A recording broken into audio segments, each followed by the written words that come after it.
just to review on the regular show, here's the question we had at the end.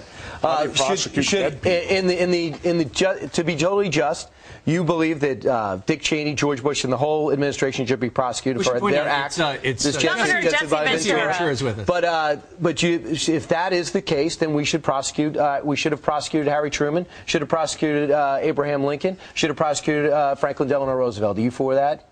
They're dead. But if you talk about justice, they're dead. So if they weren't, would you prosecute reality. You're giving me a hypothetical that's bullshit. I'm giving you a hypothetical because you're making up Rosie O'Donnell-like scandals that says that 9/11 was an inside job.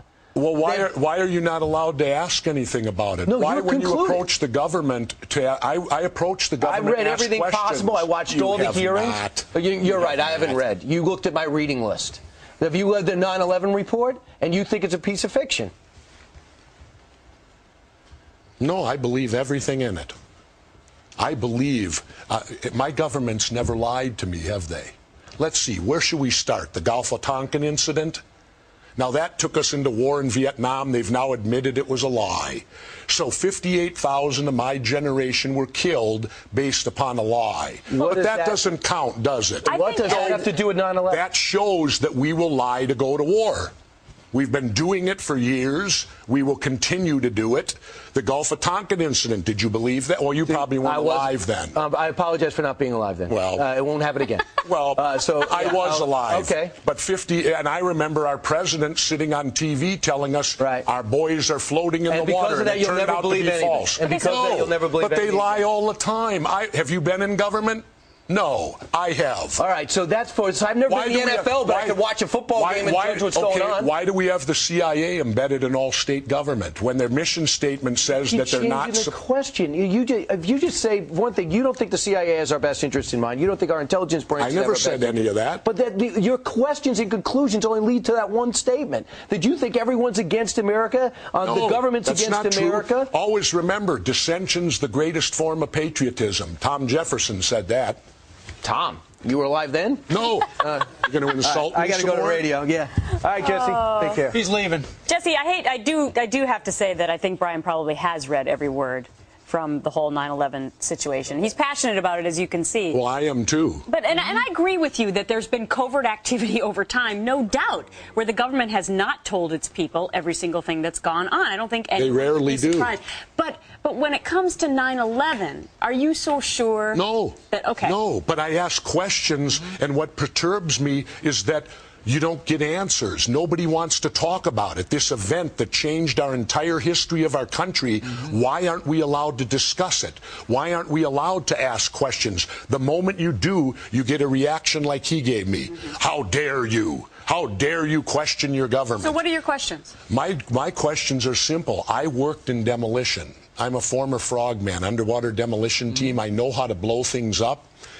How could the buildings fall at the rate of gravity? Basic physics tells you that can't happen. Yeah. And how did the cement get so pulverized?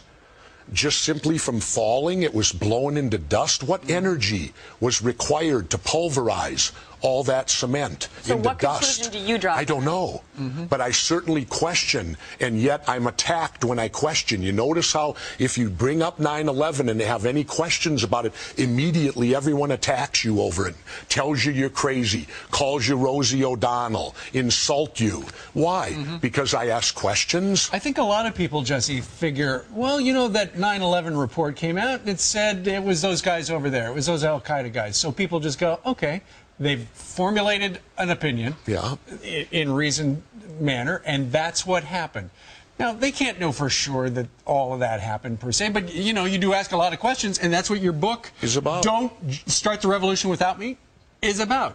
It's about asking questions. And I thought in our country that was good.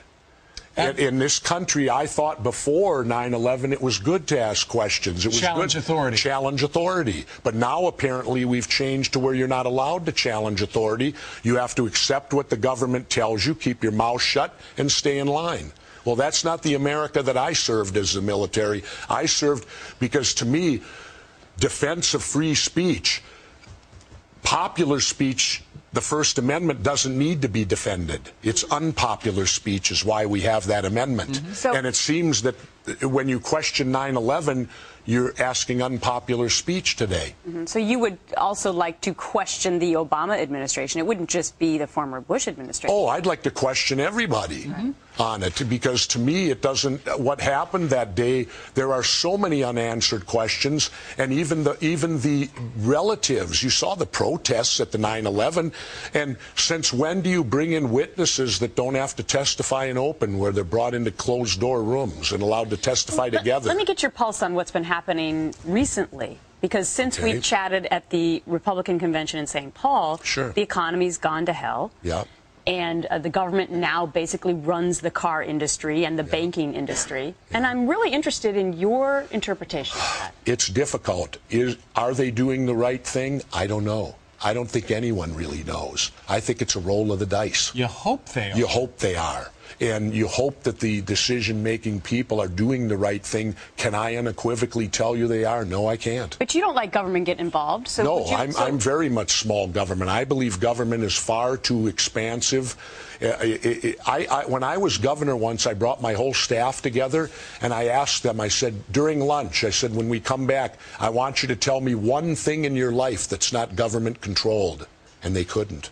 One guy brought up sleeping, and I said, no, not true. Remember, you got that tag on your mattress that says you, by penalty of law, if you rip it off. Well, it'd be harder for them to come up with an answer now. I don't know exactly if you get arrested for ripping that thing off the mattress. I got a feeling that someplace in your history you've ripped some tags off of mattresses and pillows. Maybe, but the point is, our government is so much in our lives today. I mean, even the air you breathe. No, you're absolutely right, and you've got to. And I love the fact that in this country, and this show in particular, we ask questions all the time that are contrary to what the government tells us. But one of the reasons I enjoy living in Mexico, I'm treated like an adult down there. Oh, wait a minute. Okay. You're from Mexico. How are you feeling? You don't have the flu. You didn't bring me the flu. No. And let me state this unequivocally. I feel the Mexican government has done everything feasibly possible. They shut down the schools for a week. They canceled all their soccer games, which to them that would be like us canceling baseball for a week. World Series.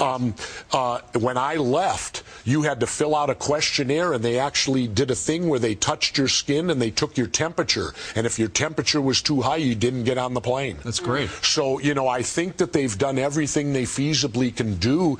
People need to understand, when there's an outbreak of 1,500 in Mexico City, you got to remember, Mexico City's twice the size of New York. Absolutely. You're talking about 15 to 20 million people there, and 1,500 is small in comparison to the amount of people that live there. Is it a dangerous situation? Yes. I would counter this. How about all these numbskulls out there that don't believe in evolution? Swine flu, there's your classic example. There's a virus that evolves, and it will come back again. Once we fix this one, that virus will re-evolve, do it, and it'll appear again. Now we're going into a whole other territory. All these people say evolution, it's just a theory. You know what I answer back with, Gretchen? What? So is gravity. That's just a theory. If you don't believe it, go jump off the building and see if it's real. Yeah, we saw what happened to those ducks earlier. Don't start the revolution without me, Jesse Ventura. Always a pleasure. My pleasure. All right. Never a dull moment, my friend. Absolutely. How's your blood pressure? My blood pressure is great. I'm surfing now, and that's my main thing in life. Is you look like a surfer now. Well, my hero now is Laird Hamilton. He's an attractive guy. I don't watch it, and it's not for his attractiveness that I like him. It's for his courage. That's why I watch him. And the waves he rides. He has great courage. He's a man of courage. Don't check out his wife. We'll be back tomorrow. That would be Wednesday. See you then.